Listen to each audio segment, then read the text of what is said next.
عزيز دداس ومجدون الإدريسي في عمل مشترك يحمل عنوان روتيني. فيلم سينمائي كوميدي.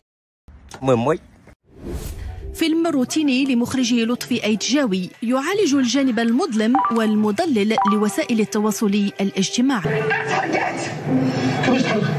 فيديوهات روتيني ولات فارضه راسها على الساحه ولا كل شيء الجميع تتفرج في هذا الشيء. الفيلم يعالج ظاهرة روتيني التي أصبحت تطفو على السطح، ويقدم قصة عائلة مغربية تواجه هذا المشكل بطريقة تمزج بين الدراما والفكاهة. كاين الضحك وسط منه كاين ميساج. سرد الأحداث يقدم الصورة السلبية التي تروج عبر المنصات الرقمية وكيفية تأثيرها على الحياة اليومية على الأفراد وعلى الأسرة. هذا الفيلم كنحس كيهضر معنا كاملين، لان اكثر من 80% ولا 90% كلشي رجع كونيكتي في دارو.